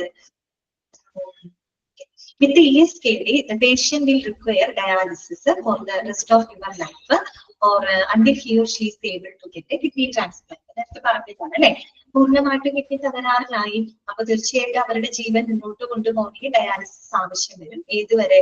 കിഡ്നി ട്രാൻസ്പ്ലാന്റ് ചെയ്യുന്നത് വരെ അല്ലെ. കിഡ്നി ട്രാൻസ്പ്ലാന്റേഷൻ മാത്രമാണ് അതിനൊരു പരിഹാരം അല്ലെ. ട്രാൻസ്പ്ലാന്റ് ചെയ്യുന്നത് വരെ ആ ലൈഫ് മുന്നോട്ട് കൊണ്ടുപോകുന്നതിന് വേണ്ടിയിട്ട് എന്ത് ചെയ്യേണ്ടതായിട്ട് വരും? ഈ പറയുന്ന ഡയാലിസിസ് ചെയ്യേണ്ടതായിട്ട് വരും. ഓക്കെ, ക്ലിയർ ആണ് പറഞ്ഞത്? ഓക്കെ അല്ലേ? ഇത്രയും ഭാഗം എളുപ്പമല്ലേ ഇത്? അപ്പൊ ARF, AKA, അതുപോലെ തന്നെ ESKD ഇതൊക്കെ പഠിച്ചു വെക്കണം കേട്ടോ. ഓക്കെ, അടുത്ത ഭാഗത്തോട്ട് പോവാം. ഹൗ ഇറ്റ് വർക്ക്സ് കേട്ടോ. എങ്ങനെയാണ് വർക്ക് ചെയ്യാന്ന് വെച്ചാൽ ഇവിടെ ഉദ്ദേശിക്കുന്നത് വേറെ ഒന്നുമല്ല, കിഡ്നിയുടെ ഫങ്ഷൻസ് ആണ് അവിടെ കൊടുത്തിരിക്കുന്നത് കേട്ടോ. കിഡ്നിയുടെ ധർമ്മങ്ങളാണ് അവിടെ കൊടുത്തിരിക്കുന്നത്. അത് നമുക്കൊന്ന് പഠിക്കണം കേട്ടോ. Dialysis discharges some of the duties that the kidney normally does to keep your body in balance, such as കേട്ടോ. അതായത് ഇവിടെ പറഞ്ഞ പോയിന്റുകൾ കംപ്ലീറ്റ് എന്താ പറയുക കിഡ്നിയുടെ ഫങ്ഷൻസ് ആണ്. അത് കിഡ്നി ചെയ്യുന്ന ഈ പറയുന്ന ഫങ്ഷൻസ് ഒക്കെ ആര് ചെയ്യും? ഡയാലിസിസ് മെഷീൻ ചെയ്യും അല്ലെ. ഓക്കെ, അപ്പൊ നോക്കാം. ഒന്നാമത്തെ പോയിന്റ് കേട്ടോ, properly functioning kidneys prevent the extra water, waste and other impurities from piling up in the body. Same നേരത്തെ പറഞ്ഞ പോയിന്റ് തന്നെയാണ്. ശരിയായി പ്രവർത്തിക്കുന്ന കിഡ്നി എന്ന് പറയുന്നത് നമ്മുടെ ശരീരത്തിലുള്ള അധിക ദ്രാവകങ്ങള്, അതുപോലെ മാലിന്യങ്ങള്, മറ്റു ഇംപ്യൂരിറ്റീസ് ഒക്കെ നമ്മുടെ ബോഡിയിൽ അടിഞ്ഞുകൂടുന്നത് തടയും അല്ലെ. പൈലിംഗ് എന്ന് വെച്ചാൽ പൈൽ ചെയ്യാൻ മീൻസ് കുഞ്ഞുകൂടുന്നത് അല്ലെ, അടിഞ്ഞുകൂടുന്നത് തടയുന്നു. ദാറ്റ് മീൻസ് അതിന് എന്താണ് വേർതിരിച്ചു മാറ്റാനായിട്ട് സഹായിക്കുന്നു അല്ലെ കിഡ്നി എന്ന് പറയുന്നത്. പിന്നെന്താണ്? they also help to control the blood pressure and control the levels of chemical elements in the blood.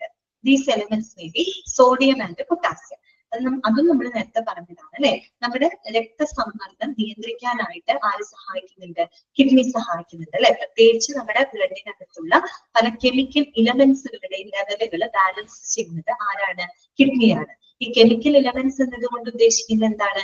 നമ്മുടെ ശരീരത്തിനകത്തുള്ള ധാതു ലവണങ്ങളാണ് കേട്ടോ. സോഡിയം, പൊട്ടാസ്യം പോലെയുള്ള ധാതു ലവണങ്ങളെ കൃത്യമായിട്ട് ബാലൻസ് ചെയ്യുന്നതും ആര് തന്നെയാണ്? കിഡ്നിയാണ് കേട്ടോ.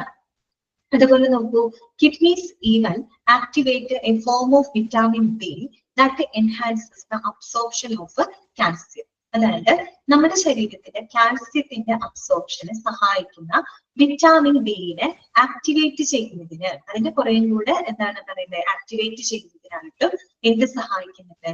കിഡ്നി സഹായിക്കുന്നുണ്ട് കേട്ടോ. വിറ്റാമിൻ ബി എന്ന് പറയുന്നത് അതിന്റെ കാൽസിഫെറോൾ എന്നാണ് പറയുന്നത്. കാൽസിഫെറോൾ എന്നാണ് അതിന്റെ സയന്റിഫിക് നെയിം. അതായത് നമ്മുടെ ശരീരത്തിന് ആവശ്യത്തിന് അറിയാലോ, നമ്മുടെ പല്ലിന്, എല്ലിന്, ഇതിന്റെ വളർച്ചയ്ക്ക് എന്ത് വേണം? കാൽസ്യം അത്യാവശ്യമാണ് അല്ലെ? അപ്പൊ ഈ കാൽസ്യത്തിന്റെ അബ്സോർപ്ഷന് സഹായിക്കുന്ന ഒരു വിറ്റാമിൻ ആണ് വിറ്റാമിൻ ഡി എന്ന് പറയുന്നത്.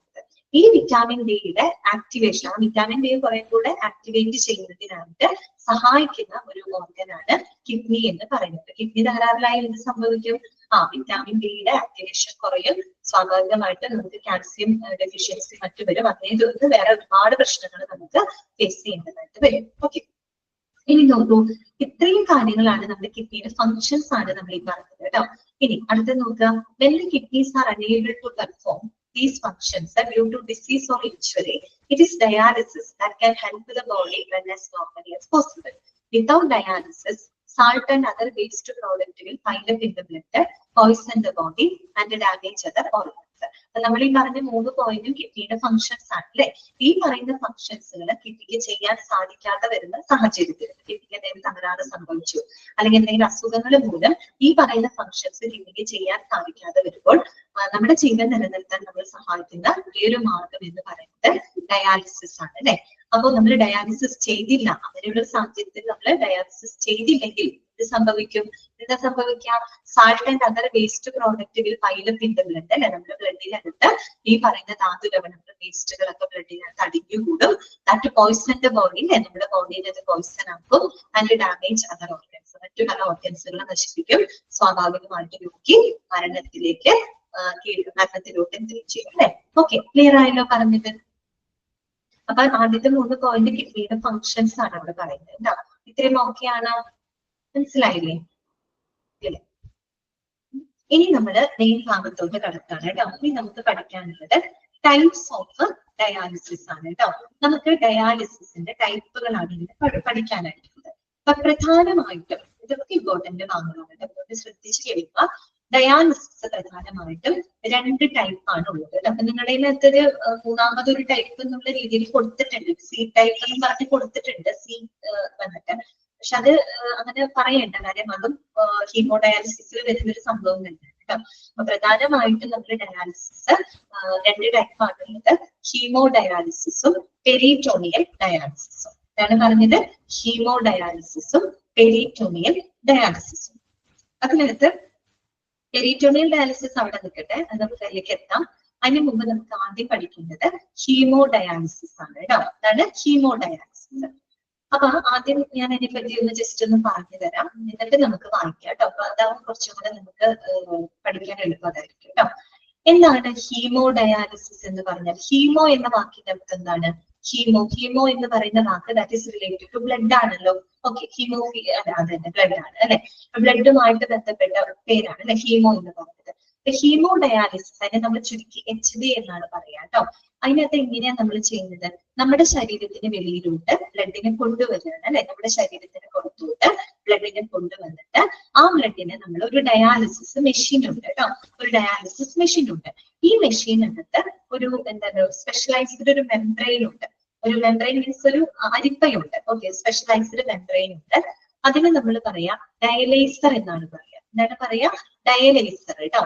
ആ പേര് ഓർത്ത് വെക്കണേ, DIALYZER കേട്ടോ. ഒരു ഡയലൈസർ ഉണ്ട്. ഓക്കെ, ഈ ഡയലൈസറിലൂടെ ബ്ലഡിനെ നമ്മൾ എന്ത് ചെയ്യാണ്? കടത്തിവിടാണ്. ഓക്കെ, ഒരു ഡയാലിസിസ് മെഷീൻ ഉണ്ട്. ഈ മെഷീനകത്ത് ഒരു സ്പെഷ്യലൈസ്ഡ് മെംബ്രെയിൻ ഉണ്ട് അല്ലെ? ഒരു ഫിൽറ്റർ ഉണ്ട്. അതിനെ നമ്മൾ ഡയലൈസർ അഥവാ ആർട്ടിഫിഷ്യൽ കിഡ്നി എന്നൊക്കെ നമുക്ക് വേണമെങ്കിൽ പറയാം കേട്ടോ. ഡയലൈസർ ഉണ്ട്. ഈ ഡയലൈസറിനകത്തുകൂടെ നമ്മൾ എന്ത് ചെയ്യാണ്?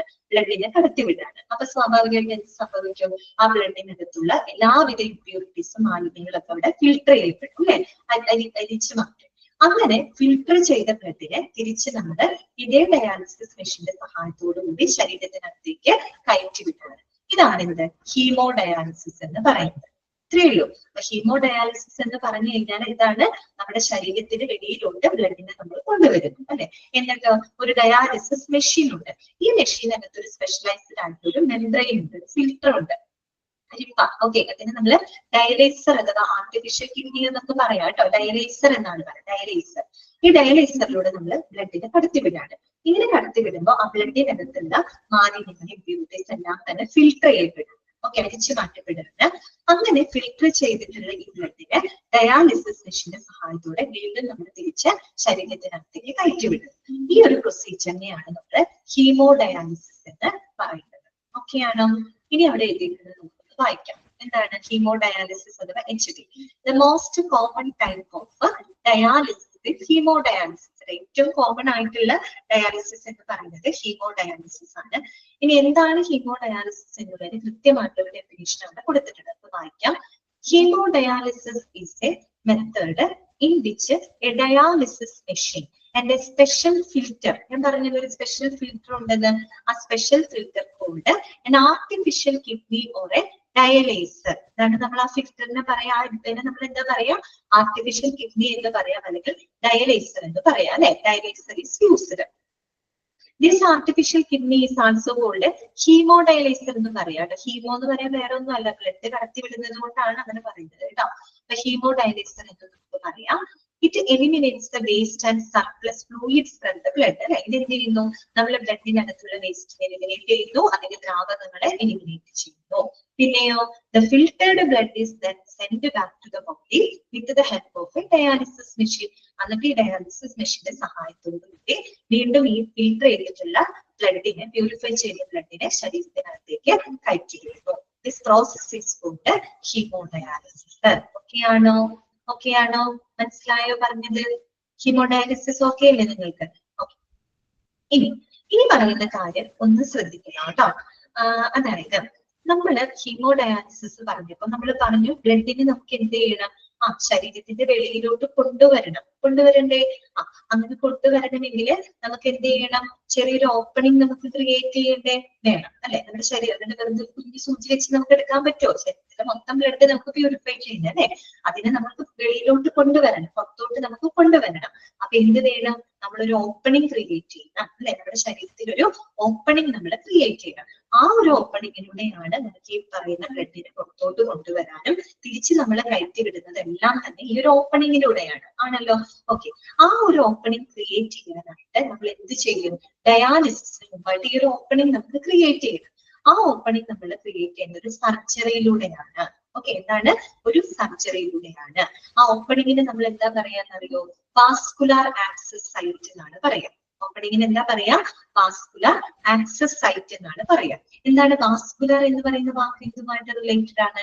ഡിപ്പാർട്ട്മെന്റിൽ നമ്മൾ പഠിച്ചല്ലോ. വാസ്കുലർ എന്തുമായിട്ട് ബന്ധപ്പെട്ടതാണ്? വെസൽ അല്ലെ, ബ്ലഡ് വെസലുമായിട്ട് ബന്ധപ്പെട്ട ഒരു വാക്കാണ് അല്ലെ വാസ്കുലർ.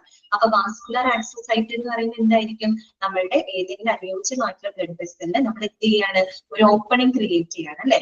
സോ അതിനെയാണ് നമ്മൾ വാസ്കുലർ ആക്സസ് ചെയ്യാന്ന് വെച്ചാൽ എന്താണ്? നമുക്ക് ആ ബ്ലഡിനെ ആക്സസ് ചെയ്ത് പുറത്തോട്ട് കൊണ്ടുവരുന്നത്, തിരിച്ചു കയറ്റി വിടണം അല്ലെ. ഒരു വേ ആണ് ഉദ്ദേശിക്കുന്നത്, ഒരു വഴിയാണ് നമ്മൾ അവിടെ ഉണ്ടാക്കിയത്. സോ എന്താണ് വാസ്കുലർ ആക്സസ് സൈറ്റ് എന്ന് പറഞ്ഞു കഴിഞ്ഞാൽ it is the way to get the desired amount of the blood for the hemodialysis കേട്ടോ.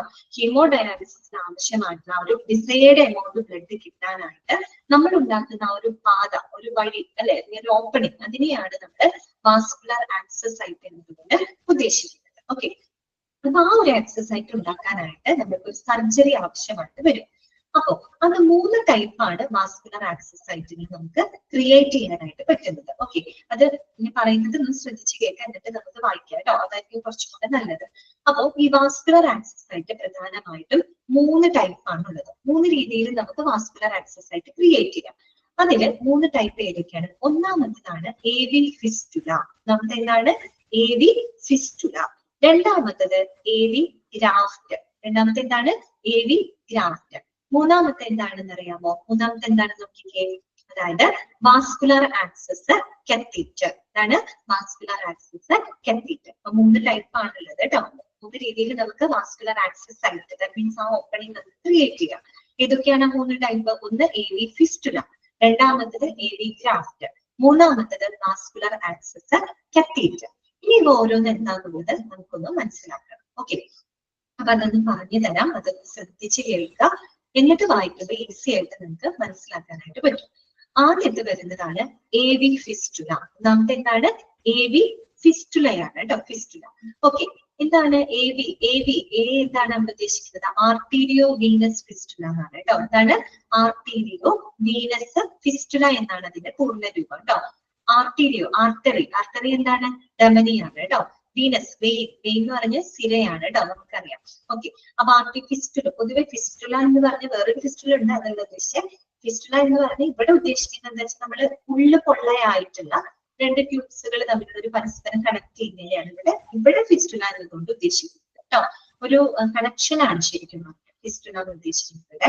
അതായത് ഉള്ളു പൊള്ളയായിട്ടുള്ള രണ്ട് ട്യൂബുകൾ നമ്മൾ പരസ്പരം എന്ത് ചെയ്യാണ്, കണക്ട് ചെയ്യാണ്. അപ്പൊ കുറച്ചും കൂടെ ഒരു ഉൾവിസ്ഥാനം നമുക്ക് കിട്ടില്ലേ, കുറച്ചൊരു ഉൾവിസ്ഥാനം ഉള്ളത് കിട്ടില്ല. ഒരു ബ്ലഡ് വെസല് വേറൊരു ബ്ലഡ് വെസല്, ഓക്കെ, അതിന്റെ ഉള്ളു പൊള്ളയാണെന്ന് അറിയാലോ. അതിന് നമ്മൾ പരസ്പരം എന്ത് ചെയ്യാണ്, പരസ്പരം നമ്മൾ കണക്ട് ചെയ്യണം. അപ്പൊ കണക്ട് ചെയ്യുമ്പോൾ കുറച്ചും കൂടെ ഉൾവിസ്ഥാനമുള്ള ഒരൊറ്റ ട്യൂബായിട്ട് നമുക്ക് കിട്ടും. അതാണ് ഇവിടെ ഫിസ്റ്റുല എന്നിവിടെ ഉദ്ദേശിക്കുന്നത്. നെറ്റല്ല, കുറച്ചും കൂടെ ഉൾവിസ്ഥാനമുള്ള ഒരു ഡയമീറ്റർ എന്നുള്ള രീതിയിൽ കുറച്ചുകൂടി ഉൾവിസ്ഥാനമുള്ള ഒറ്റ ട്യൂബായിട്ട് നമുക്ക് കിട്ടും അല്ലെ. അതാണ് ഇവിടെ ഫിസ്റ്റുല എന്നതുകൊണ്ട് ഉദ്ദേശിക്കുന്നത്. ഇവിടെ എന്തിനെ തമ്മിലാണ് നമ്മൾ പരസ്പരം കണക്ട് ചെയ്യുന്നത്, ആർട്ടീരിയോ വീനസ് എന്ന് പറഞ്ഞിട്ടുണ്ട്. ആർട്ടീരിയോ വീനസ് ഫിസ്റ്റുല, അതായത് ഒരു ആർട്ടറിനെയും ഒരു വെയിനിനെയും, രണ്ടും ബ്ലഡ് വെസലുകളാണല്ലേ, രണ്ടും എന്താണ്, ബ്ലഡ് വെസലുകളാണ്. ആർട്ടറിയും വെയിനെയും തമ്മിൽ പരസ്പരം എന്ത് ചെയ്യാണ്, നമ്മൾ കണക്ട് ചെയ്യുകയാണ്. ഓക്കെ, അതുകൊണ്ടാണ് അതിന്റെ പേര് AV ഫിസ്റ്റുല എന്ന് പറയുന്നത്. ഓക്കെ ആണല്ലോ. ചിത്രം നോക്കിയാൽ നിങ്ങൾക്ക് പെട്ടെന്ന് മനസ്സിലാവും കേട്ടോ. ഇവിടെ നിന്ന് ഒരു ആർട്ടറി വരുന്നുണ്ട്, ഇവിടെ നിന്ന് ഒരു വെയിൻ വരുന്നുണ്ട്. ഇവയെ തമ്മിൽ നമ്മൾ എന്ത് ചെയ്യാണ്, പരസ്പരം കണക്ട് ചെയ്യുന്നു. എങ്ങനെ കണക്ട് ചെയ്തു, സർജിക്കൽ കണക്ഷൻ ആണ് അല്ലെ. സർജറിയിലൂടെ നമ്മൾ പരസ്പരം എന്ത് ചെയ്യാണ്, ഇതിനങ്ങോട്ട് കണക്ട് ചെയ്യുന്നത്. ഇതാണ് നമ്മുടെ AV ഫിസ്റ്റുല എന്ന് പറയുന്ന ഭാഗം. ഓക്കെ, ഇതിലൂടെയാണ്, ഇതാണ് നമ്മുടെ വാസ്കുലർ ആക്സസ് സൈറ്റ്. ഈ ഒരു ഭാഗത്തിന് നമ്മൾ ഡയാലിസിസ് മെഷീനുമായിട്ട് കണക്ട് ചെയ്യും. അപ്പൊ അതായത് ഇവിടെ ഒരു നീഡിലൊക്കെ വെക്കും, സെപ്പറേറ്റ് രണ്ട് നീഡിൽസ് ഒക്കെ ഉണ്ട്. അതിലേക്കൊന്നും പോകേണ്ട, ഡീറ്റെയിൽഡ് ആയിട്ടൊന്നും അറിയേണ്ടത് അത്രയ്ക്കൊന്നും വേണ്ട, നമുക്ക് അറിഞ്ഞിരുന്നാൽ മതി, ഐഡിയ കിട്ടിയാൽ മതി. അപ്പൊ ഈ ഒരു ഫിസ്റ്റുലയിലേക്കാണ് നമ്മൾ ഡയാലിസിസ് മെഷീനെ കണക്ട് ചെയ്യുന്നത്. എന്തിനാണ് നമ്മൾ ഇങ്ങനെ കണക്ട് ചെയ്യുന്നത് വെച്ചാൽ ഹൈ പ്രഷറിൽ ബ്ലഡ് വരാനായിട്ടാണ്. അത് ചെറിയ അളവിൽ ബ്ലഡ് വന്നിട്ട് കാര്യമില്ലല്ലോ, ഹൈ പ്രഷറിൽ നല്ല ഫ്ലോയിൽ വേണം ബ്ലഡ് വരാനായിട്ട്. കാര്യം ഇതിങ്ങനെ ഡയാലിസിസ് മെഷീനിലൂടെ കണക്ട് ചെയ്തിട്ട് ഇങ്ങനെ ഈ പ്രോസസ് ഇങ്ങനെ കണ്ടിന്യൂ ചെയ്തുകൊണ്ടിരിക്കേണ്ട ഒരു പ്രോസസ് ആണ് കേട്ടോ. അപ്പൊ ഈ പറയുന്ന ഫിസ്റ്റുലയിലോട്ട് ഡയാലിസിസ് മെഷീനെ കണക്ട് ചെയ്യണം. അപ്പൊ ഇതിലൂടെ ഹൈ പ്രഷറിൽ ബ്ലഡ് വരുന്നുണ്ടായിരിക്കും. അപ്പൊ ഈ ബ്ലഡ് നേരെ ഫിസ്റ്റുലയിലെ അത്യാവശ്യം നല്ല എമൗണ്ടിൽ ഹൈ പ്രഷറിൽ ബ്ലഡ് വരുന്നു, നേരെ ഡയാലിസിസ് മെഷീനിലോട്ട് കടന്നു പോകുന്നു, ഡയാലിസറിലൂടെ കടന്നു പോകുന്നു. പ്യൂരിഫൈ ചെയ്ത് വരുന്ന ബ്ലഡിനെ തിരിച്ചിട്ടേ ഫിസ്റ്റുലയിലൂടെ തന്നെ ശരീരത്തിനകത്തോട്ട് കയറ്റി വിടുന്നു. ഓക്കെ, ക്ലിയർ ആയോ പറഞ്ഞത്? അപ്പോഴും നിങ്ങൾക്ക് വേണമെങ്കിൽ ഒരു സംശയം തോന്നാം, അല്ലാതെ ഇങ്ങനെ കണക്ട് ചെയ്യുമ്പോൾ ഈ പ്യൂരിഫൈ ചെയ്ത ബ്ലഡും പ്യൂരിഫൈ ചെയ്യാത്ത ബ്ലഡും തമ്മിൽ പരസ്പരം ഒരു ഇന്റർമിക്സിങ് വരില്ലേ എന്നൊരു സംശയം ചിലപ്പോൾ നിങ്ങൾക്ക് വന്നേക്കാം. അതിന് വേറൊരു മാർഗമുണ്ട്. അതായത് രണ്ട് രീതികളാണ് ഉപയോഗിക്കുന്നത്. ഡയാലിസിസ് മെഷീൻ രണ്ട് രീതിയിൽ, ഒരു നീഡിലൂടെയാണ് വരുന്ന ബ്ലഡ് വരുന്നത്, ഒരു നീഡിലൂടെ തിരിച്ചു പോകുന്നത് വേറൊരു രീതിയിലൂടെയാണ് കേട്ടോ. അപ്പൊ അതുകൊണ്ട് വലിയ മിക്സിംഗ് എന്ന് പറയാനായിട്ട് അവിടെ വരില്ല കേട്ടോ. അത് അത്രയ്ക്കൊന്നും ഡീറ്റെയിൽ നോക്കട്ട. ഇത്രയേ ഉള്ളൂ, ഇതാണ് സംഭവം. AV ഫിസ്റ്റുല മനസ്സിലായല്ലോ. അപ്പൊ ആർട്ടറിയെയും വെയിനെയും നമ്മൾ എന്ത് ചെയ്യാണ്, സർജിക്കൽ കണക്ഷനിലൂടെ പരസ്പരം നമ്മൾ ബന്ധിക്കുന്നത് അല്ലെ. എന്നിട്ട് അതിനെയാണ് നമ്മൾ AV ഫിസ്റ്റുല എന്ന് പറയുന്നത്. സോ അതിന് നമ്മൾ ഡയാലിസിസ് മെഷീനുമായിട്ട് കണക്ട് ചെയ്യുന്നു, അതിലൂടെ പ്യൂരിഫൈ ചെയ്യുന്നു. പ്യൂരിഫൈ ചെയ്ത ബ്ലഡിനെ തിരിച്ച് ഫിസ്റ്റുലയിലൂടെ തന്നെ നമ്മൾ ബോഡിയിലോട്ട് കടത്തിവിടുന്നു. ക്ലിയർ ആയോ പറഞ്ഞത്? അപ്പൊ സാധാരണ നമ്മൾ അത് ചെയ്യുന്നത് ഇനി നമ്മുടെ കൈത്തണ്ടയുടെ ഭാഗത്ത്, ബ്രസ്റ്റിന്റെ ഭാഗത്ത്, അവിടുത്തെ വെയിൻ വീക്ക് ആണെങ്കിൽ നമ്മൾ ഈ ഭാഗം ഉണ്ടല്ലോ, നമ്മുടെ ആവിന്റെ ഭാഗം, അവിടെയാണ് പൊതുവെ ചെയ്യാറ് കേട്ടോ. ഓക്കെ, ഇത്രയും മനസ്സിലാക്കി വെച്ചോ കേട്ടോ. ഇത്രയും മനസ്സിലിരുന്നോട്ടെ. അടുത്ത ദിവസത്തെ ക്ലാസ്സിൽ നമുക്ക് പറയാം കേട്ടോ. അപ്പോ അൺമ്യൂട്ട് ചെയ്യാണ്. ഇന്നത്തെ ക്ലാസ്സിലേക്ക് എന്തെങ്കിലും ഡൗട്ട് ഉണ്ടെങ്കിൽ ചോദിക്കാം കേട്ടോ. അൺമ്യൂട്ട് ചെയ്തിട്ടുണ്ട് കേട്ടോ.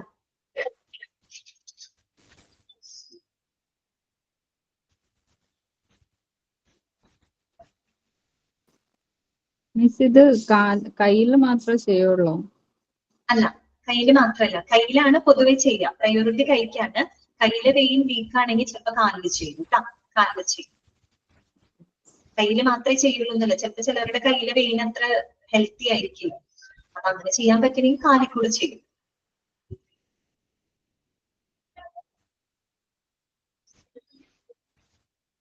ഓക്കെ ആണോ? ഇന്നത്തെ ക്ലാസ് നിങ്ങൾക്ക് ക്ലിയർ ആണോ? മനസ്സിലായോ? ഇന്നത്തെ ക്ലാസ് ഓക്കെ അല്ലേ? ഓക്കെ ആണല്ലേ? അങ്ങനെ നമുക്ക് നെക്സ്റ്റ് ക്ലാസ്സിൽ കാണാം കേട്ടോ. ഇതുവരെയുള്ള ഭാഗങ്ങളൊന്ന് നല്ലപോലെ വായിച്ച് മനസ്സിലാക്കി വെക്കണം കേട്ടോ. ശരി, താങ്ക് യു.